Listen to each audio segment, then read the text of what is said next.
Alright, so hello guys and welcome to another J.A.R.V.I.S tutorial. In the previous video we actually draw some circles. I changed one, I changed its color. Don't worry, the files are going to be updated, so you'll have them all. And today we're going to go and work on some of the dynamics of our J.A.R.V.I.S. Now what that means is that you'll see in a minute. So as we go on with this, I'm going to talk about what we're going through. This is Visual Studio Blend. It comes with Visual Studio, any version. You can find it in the folder where you install Visual Studio. Just search for the icon called Blend. Once you've opened that, you're gonna have this sort of a welcome window. If you don't, just go to File. Hang on a second. A new project. So, without further ado, let's just go and dive into this. So as I was saying, we're going to create sort of a dynamic motion to add to the program. Now what I mean by that is that we're going to add sort of movement to our app. So as you can see, we are in the new project. You have a few languages here. I've got C# Basic and C++.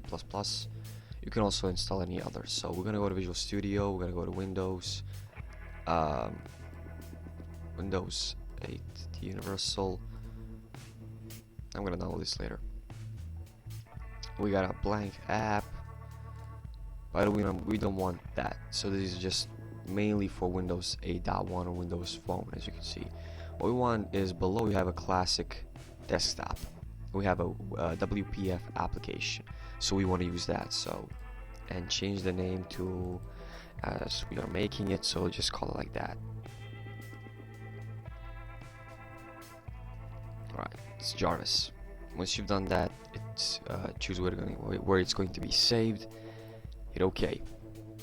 So, what I mean by dynamics is that it's adding motion to the app. You don't want it to be static, and especially with J.A.R.V.I.S, that you don't want the app to be ridiculously static. So you're gonna add sort of motion to it to make it feel more, in a way, alive.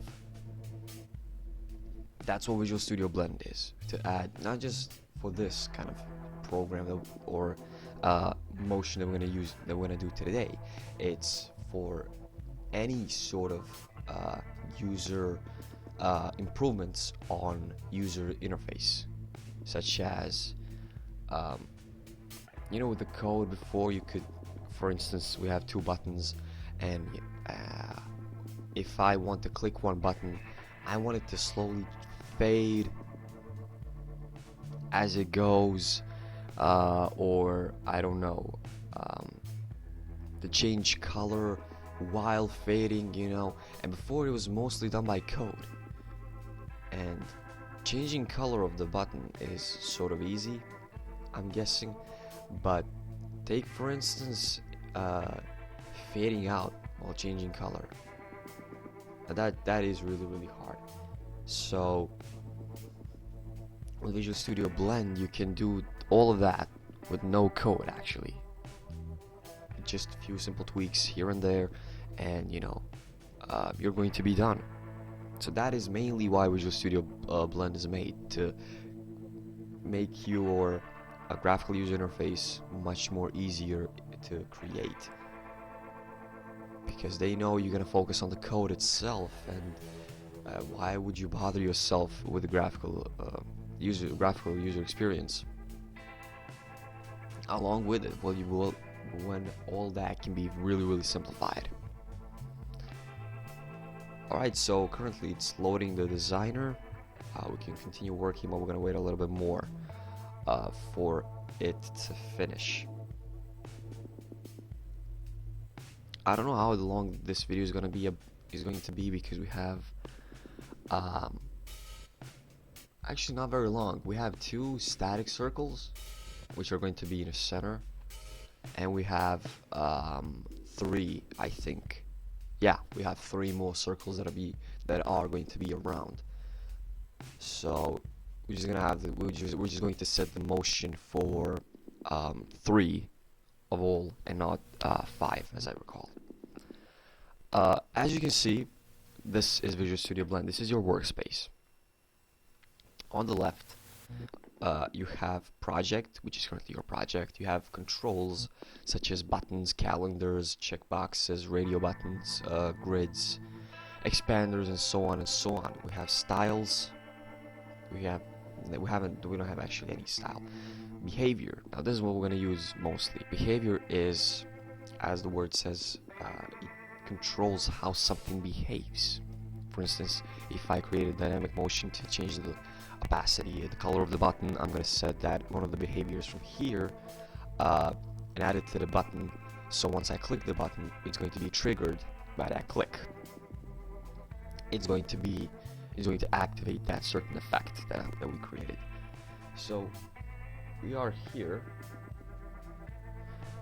in this main window dot XAML, so example. Click on the main window up here. Just wait a little bit because it's loaded. I just turned it up.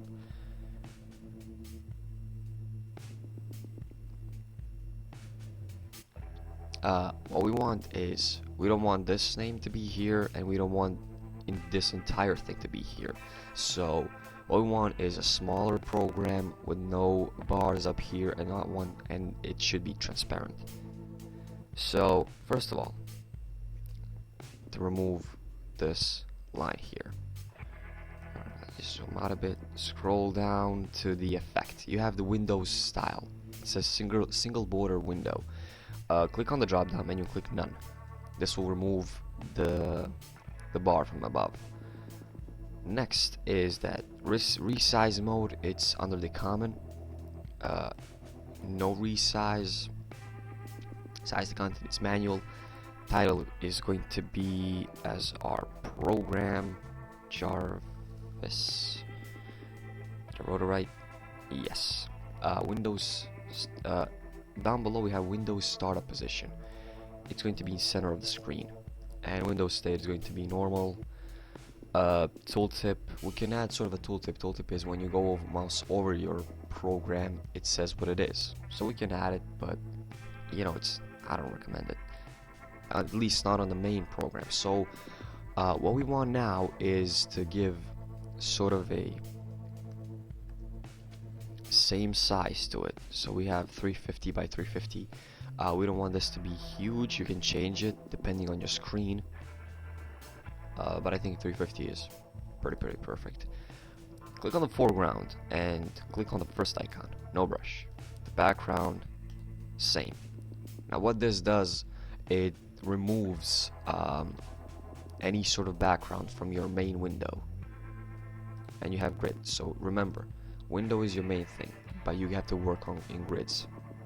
You can have as many grids as you want. So yeah, now we're gonna open up the J.A.R.V.I.S stuff that we created before,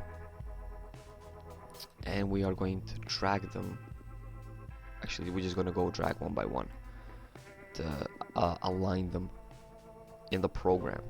Oh crap, where is it? Some items in the drag section could not be added to the scene, but have been added to the project. Where?